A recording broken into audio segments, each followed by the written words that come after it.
샬롬 샬롬 샬롬 샬롬.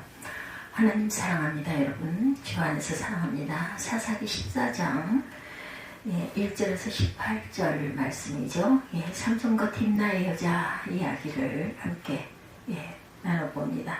구약 역사 가운데 가장 참담했던 사사시대, 그 중에서도 어두웠던 시대에 사사로 부름받은 사람 삼손입니다. 삼손은 태양을 뜻하는 샘쉬의 언이라는 지소사가 꼬리에 붙어서 만들어진 단어, 이렇게 나와 있네요. 그래서 샘시온 삼손은 샘시온이 삼손으로 샘시온 하다 보면 삼손 이렇게 나오죠. 작은 태양, 한 줄기 햇빛 같은 아이라는 뜻을 가지고 있어요. 써니보이. 어둠의 땅에 한 줄기 햇빛이 비치자 보라, 이 햇빛이 나기 시작했다. 삼손이로다. 우리가 이렇게 말할 수 있다라는 것. 사사기 삼손의 이야기를 읽을 때 삼손이 무슨 실수를 했나 눈을 뜨고 찾는 것이 아니라 삼손의 약점과 실수, 그리고 실패 뒤에 역사하시는 하나님께 우리의 관심과 시선을 두고 성경을 읽어야 합니다. 삼손 드라마의 진정한 주인공 누구세요? 하나님이시죠. 한 바보가 손가락으로 달을 가리키며 저게 뭐야 그랬더니 바보가 손가락으로, 그랬더니 다른 바보가 손가락으로 그럽니다. 왜 저렇게 밝아 그랬더니 너 맨유키치였잖아, 이렇게 말하더라는 거죠. 다른 바보가 왜 저렇게 밝아 그랬더니 맨유키치였잖아. 달을 봐야지 손가락만 쳐다봐서는 한다는 것. 손가락이 가리키고 있는 하나님을 볼 줄 알아야 합니다. 삼손 이야기는 손가락이에요. 그 배후에 하나님을 보라는 거죠. 13장 마지막은 삼손이 태어나 자라매 라는 말씀으로 말씀이 맞춰집니다. 14장 1절 한두 절 사이에 얼마만큼 자랐느냐, 장가를 갈 만큼 자랐느냐. 그래서 14장은 삼손의 결혼식 이야기입니다. 13장 마지막 장사는 함께 보도록 하죠.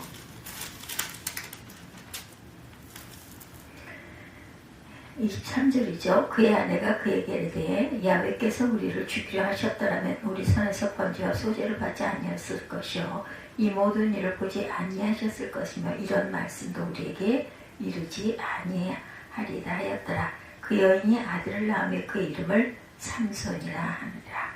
그 아이가 자라니 여호와께서 그에게 복을 주시더니 소라와 에스돌 사이 마하네단에서 야훼의 영이 그를 움직이기 시작하셨더라.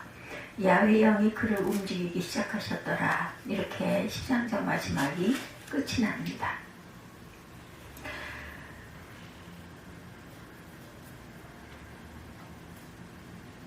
마하네단이라는 단의 램프, 단지파의 진이라는 뜻을 갖고 있어요. 단지파의 진.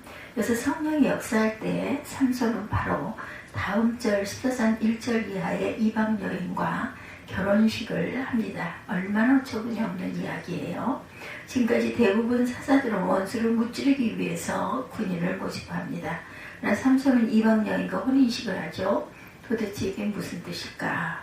그 이유가 무엇일까요? 성령이 움직이기 시작하자 원수의 족속 블레셋 여인과 어떻게 결혼을 했을까? 당시 이스라엘은 중환자실에서 산소 호흡기를 끼고 신음소리조차 낼 수 없는 환자가 되어 있었어요. 영적으로 죽어 있었던 거죠. 삼손이 나팔을 불어 군사를 모아 전쟁을 하려고 해도 자원하는 사람이 아무도 없었던 것. 지금 이스라엘은 아예 전의를 상실했어요. 잃어버린 약속의 땅을 찾아가겠다는 생각도 할 수가 없습니다. 이스라엘은 자신이 누구인지, 이 땅의 주인이 누구인지, 왜 싸워야 하는지, 누구와 싸워야 하는지 아무런 관심이 없어요. 자신들이 가나안 땅에 왜 들어왔는지, 자신들이 무엇을 위해 살아야 하는지 아무런 생각이 없는 사람들이었습니다. 사사기 저자는 우리에게 이 모습이 바로 내 얼굴 아니냐라고 묻고 있는 거죠. 지금 삼손이 이런 이스라엘 사람들을 깨우쳐 함께 싸움터로 나간다는 건 있을 수 없는 일이었어요. 삼손이 고독한 전설아 오직 나 홀라 싸워야 하는 그 전쟁 전략이 바로 결혼식이었던 것. 결혼잔치 전후 맥락을 살펴보면 블레셋 사람들은 이스라엘 백성이 자기 족속과 결혼하는 것을 좋아했던 것 같습니다. 일종의 결혼을 통한 속국 정책, 동화 정책이었던 것 같아요. 이스라엘 백성들 중에 민족적 정치의식이 사라져가고 있을 때 결혼을 통해 이스라엘을 아예 블레셋의 통째로 편입시킬 그러한 그 생각이었던 거죠. 삼손의 결혼은 이런 블레셋 정책에 대한 항거였습니다. 이 위장 결혼을 통해 블레셋을 공격할 기회를 얻고자 했던 것이다. 14장에 문이 열려지면 삼손이 딥나로 내려가죠. 이것은 삼손이 속한 단지파가 분배받은 땅인데 블레셋이 주둔하는 바람에 단지파는 산기슭에 웅크리고 살아야 했어요. 그래서 삼손은 이것을 제일 먼저 치기로 작정을 합니다. 그래서 거기서 블레셋 한 여자를 보고 올라와 그 블레셋 여자와 결혼을 하겠다고 부모님께 알리죠. 그때 삼손의 부모가 하는 말이 여기 단지파 처녀들도 있고 다른 형제지파 교수들도 많은데 왜 하필이면 내가 할례 받지 아니한 블레셋 사람에게 가서 아내를 맞이려 하느냐, 이렇게 염려를 하죠. 여기 할례 받지 아니한 이 말은 블레셋을 멸시하는 말이고 강한 거부감을 드러낸 표현입니다. 그때 삼손이 부모에게 하는 말을 주목해야 되는데 내가 그 여자를 좋아하오니 그 여자를 데려오소서 이렇게 말하죠. 히브리어로 용모가 아름답다고 말할 때 톱이라는 말을 써요. 그러나 여기서 사용된 야사르라는 말은 옳다, 정당하다, 합당한 이유가 있다라는 뜻을 갖고 있습니다. 야사르는 사사기에서 대단히 유명한 말이에요. 사사기의 사람들이 각각 자기 속이나 옳은 대로 행하더라 할 때 옳다라는 말이 바로 야사르입니다. 야사르. 무슨 뜻인가? 내가 히브리인으로서 블레셋 여인을 사랑하여 결혼을 하는 것이 아니라 거기에는 그만한 이유가 있다라는 뜻이죠.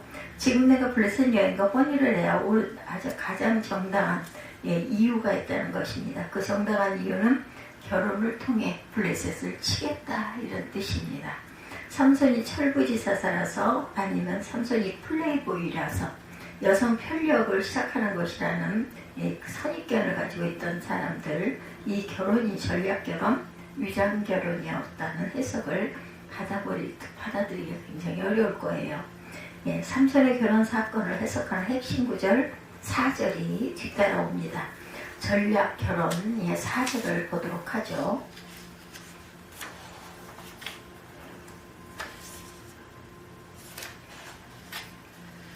14장 4절입니다. 그때 블레셋 사람이 이스라엘을 다스린 까닭에 삼손이 틈을 타 블레셋 사람을 치려 함이었으나 그의 부모는 이 일이 야훼께로부터 나온 것인 줄을 알지 못하였더라.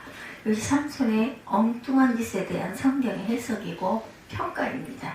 이 해석은 몇 가지 사실을 분명히 하고 있어요. 이때는 블레셋이 이스라엘을 다스리고 있었고 삼손이 전략결혼을 통해 블레셋 사람을 칠 틈을 찾고자 합니다. 그의 부모는 모르고 있었다. 이 전략이 야훼께로부터 나온 것이었다.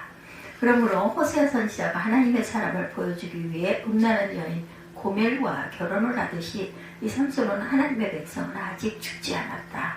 하나님은 자기 백성을 완전히 포기하신 것이 아니다라는 사실을 보여주기 위해서 원수 족속의 딸과 결혼식을 하게 된 것이죠. 지금 이스라엘의 지파가 많으면 뭐라고, 백성이 많으면 뭐라겠는가. 군사로 쓸 사람이 한 놈도 보이질 않아요. 기도원을 따랐던 300용사를 찾는다는 것은 불가능한 일입니다. 그가 할 수 있는 일은 나홀로 전쟁터에 나가 게릴라 되는 길밖에 없었어요. 바로 그 게릴라 전략이 위장결혼을 하는 작전이었다라는 거죠. 블레셋이 이스라엘 동화 정책이 먹혀들어가 삼손 같은 인물조차 블레셋으로 귀화하고 있구나 안심하고 있을 때 딥나 땅을 칠 합법적인 이유, 틈을 찾아보자는 것이죠. 삼손의 결혼식은 이스라엘이 죽지 않았다라는 것을 세상에 알리는 일종의 거사였습니다. 이스라엘이 사람이 다 죽은 것이 아니다라는 사실을 알리고 싶었던 거죠. 이스라엘은 블레셋의 속국으로 이 땅에서 사라져갈 백성이 아님을 보여주고 싶었어요. 삼손은 혼자 3일 만세 운동이라도 펼치고 싶었던 거죠. 이 일이 야훼께로부터 나온 것이라고 사사기 저자는 해석을 합니다. 이 말은 하나님이 이방 족속과 결혼을 해도 좋다고 허락했다는 뜻이 아니고 부모를 거역해도 좋다는 뜻도 아니에요. 삼손의 배후에서 삼손을 다스리는 분이 하나님이시라는 것입니다. 지금 하나님께서 죽은 땅에 새로운 구원의 씨를 뿌리기 시작했다라는 것이죠. 하나님이 당신의 백성이 짓밟혀 죽도록 버려두지 않겠다라는 것이에요. 한국교회가 교회 수도 많아졌고 대형교회도 많아졌고 성도들도 아주 많아졌어요. 그 많은 교회가 영적 전투력을 상실했다면 그것이 바로 사사시대라는 것. 그 많은 교인이 하나님 나라의 강한 군대가 되지 못한다면 바로 그것이 삼손시대라는 것이죠. 삼손이 사사가 되고 블레셋과 싸울 때 유다지파는 삼손을 묶고 블레셋에게 원수에게 넘겨주죠. 사단을 무찌르고 이 땅에서 복음을 전해서 구원하는 일에 무능력하고 교파끼리 싸우고 교회끼리 싸우고 교인들끼리 싸우고 사사를 묶고 원수에게 넘겨주는 시대라면 그게 사사시대와 같다라는 것. 누군가 지금 우리 시대를 일컬어 적과 아군을 분별 못하는 시대다 이런 말을 하기도 합니다. 정글 밀림을 질주해야 할 사자가 동물원에서 사육사가 던져주는 고기나 받아먹고 사는 꼴이다. 독수리가 날개가 적어 날지를 못하고 천새의 조롱꼬리가 된 꼴이죠. 예. 아가 칫솔이 엄마 칫솔에게 엄마 우리 칫솔 맞지? 그럼 칫솔 맞고 말고 그런데 왜 우리는 이빨 안 닦고 운동화만 빨고 있어? 예, 이게 우리의 모습은 혹시 아닌지. 예, 젊은 사자를 찢습니다. 삼손이 부모를 어떻게 설득했는지 모르지만 결혼이 승낙이 되어서 블레셋 여인의 집을 드나들게 되죠. 한 번은 처가가 있는 딥나 마을 포도원을 찾아왔어요. 나시린이 먹지 말아야 할 포도를 찾고 있습니다. 거기서 젊은 사자를 만나게 되었고 바로 삼손이 젊은 사자를 찢어 죽이는 사건을 굉장히 주일학교에서 강조하기도 하죠. 아이들이 즐겁게 들어야 되고 봐야 되니까 이렇게.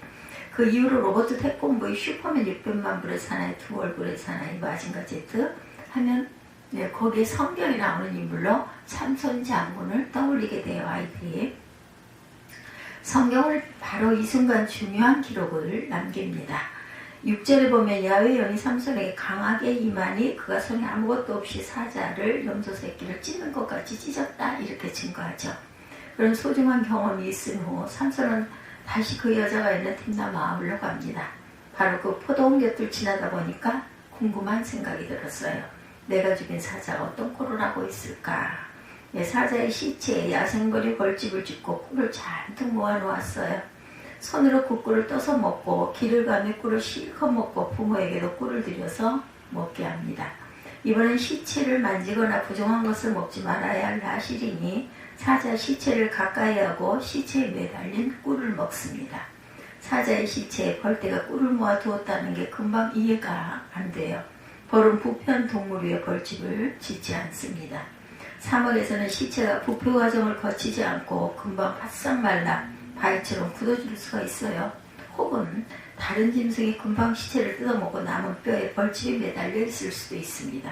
그래서 8절에 사자의 몸에 벌떼와 꿀이 있었다라고 하는 것을 보면 전장에서 말했던 것처럼 사자의 시체가 금방 굳어서 바위처럼 되어 있었던 것이에요.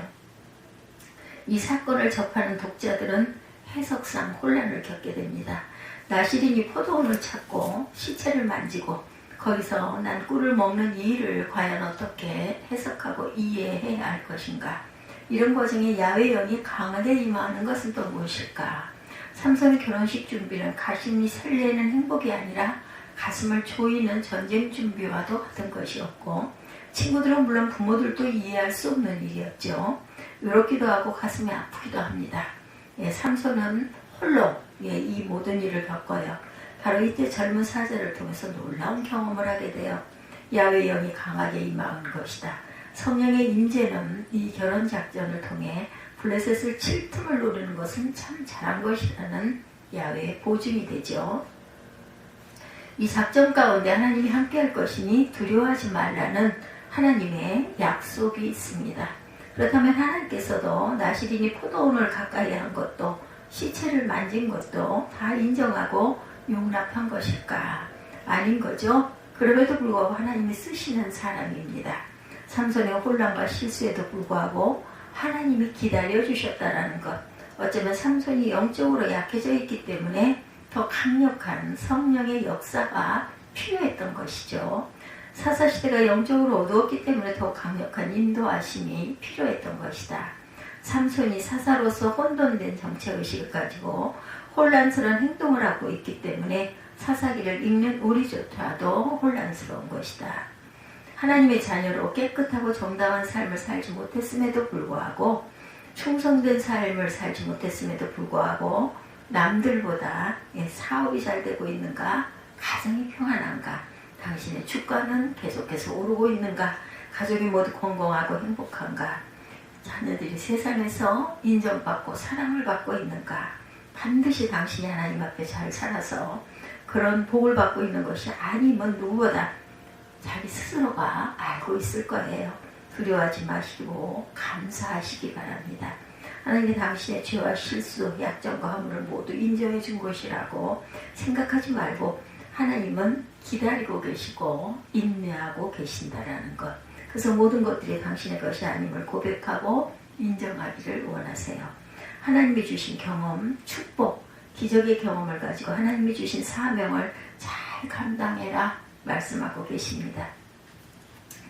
본문 10절부터 결혼잔치가 이제 벌어져요. 이 잔치는 신랑 삼손이 신부집에서 잔치를 베푼 것으로 되어 있고 이렇게 하는 것이 그들의 풍습이었죠. 거기 잔치에 참여한 신랑의 친구들이 모두 블레셋 사람으로 이루어져 있습니다. 나중에 보면 결혼 후에도 부인이 계속 친정에 머물러 사는 것으로 되어 있죠.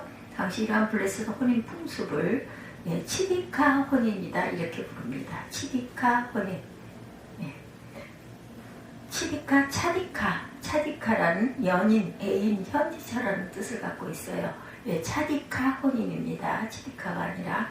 차디카는 신부집에 지참금을 주고 부인을 데려오는 것이 아니라 혼인 후에도 신부는 친정에서 삽니다. 신랑은 신부집을 방문할 때마다 돈이나 선물을 가지고 오도록 되어 있어요. 공인된 현지처 같은 것이죠. 삼손의 부인으로 선택된 이 여인은 사사기 14장은 처녀라는 말을 쓰지 않고 줄곧 여자다, 여인이다 이렇게 말합니다. 원문에서도 처녀, 베툴라가 아닌 주로 결혼한 여인을 가리키는 여인, 이슈아라는 단어를 쓰고 있어요. 이슈아.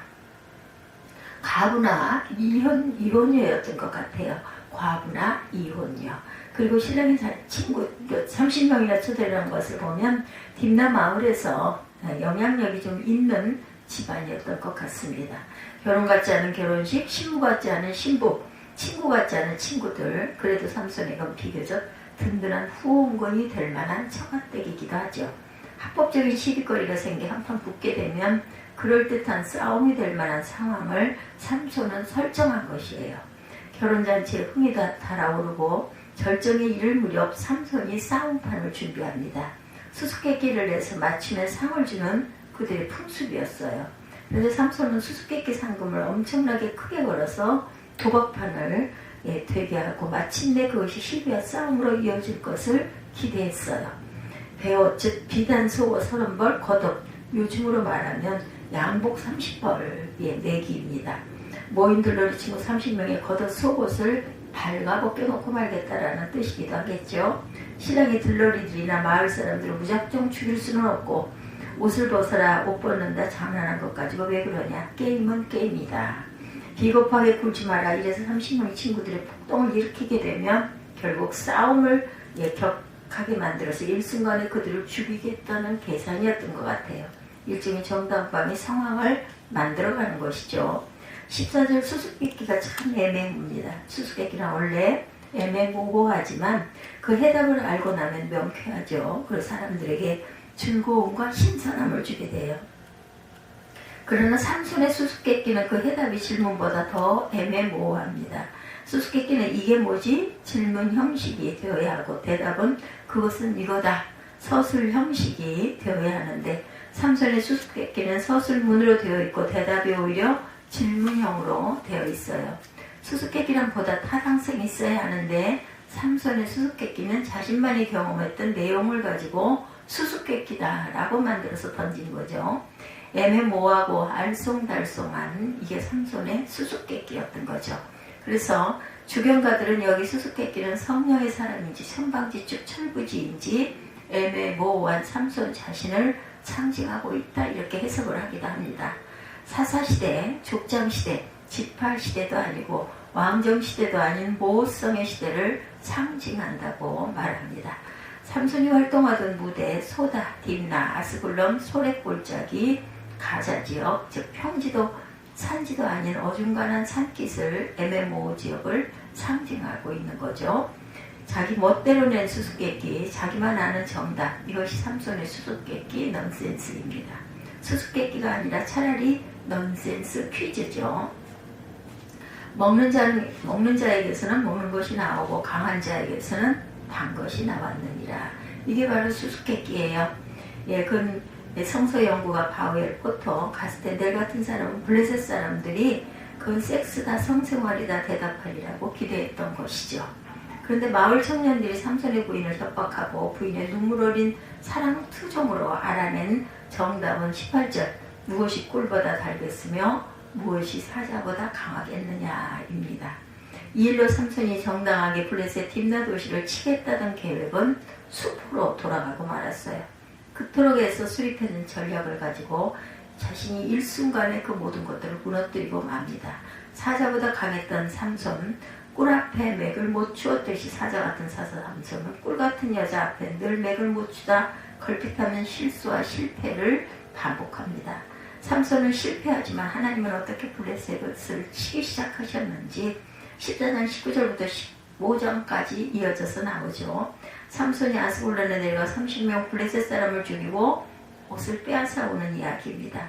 삼손이 여우 300마리를 붙잡아 꼬리를 묶고 불을 붙여서 블레셋의 곡식밭을 태우는 이야기, 삼손이 나귀 턱뼈로 1,000명 블레셋 군인을 죽이는 이야기. 삼손이 딥나 포도원에서 경험했던 두 가지 사건은 삼손을 지켜주는 소중한 경험이 될 수 있었어요.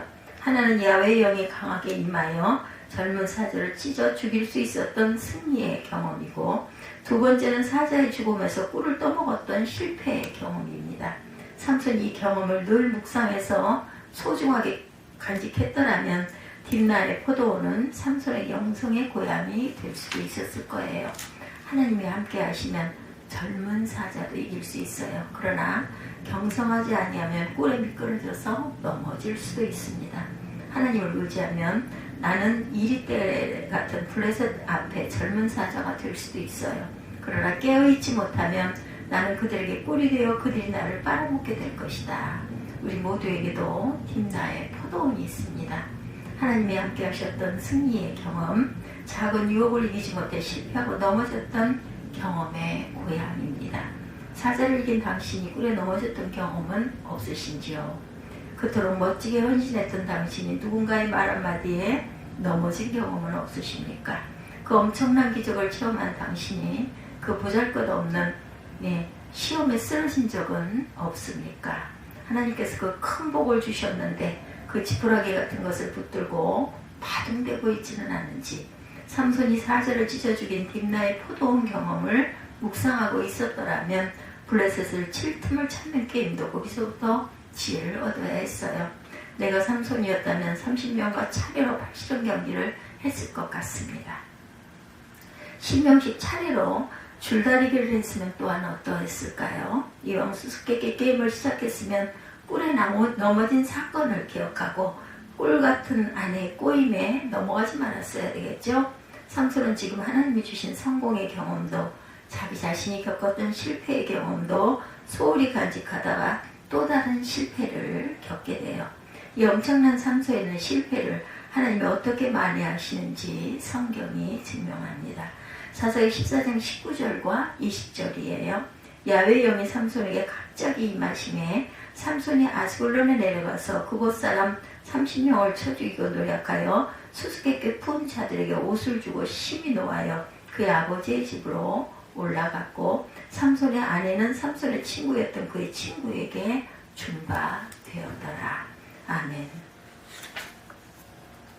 사사기 14장 1절에서 18절 말씀으로 삼손과 딥나의 여자, 이런 제목으로 함께 은혜를 나눴습니다. 기도하시겠습니다.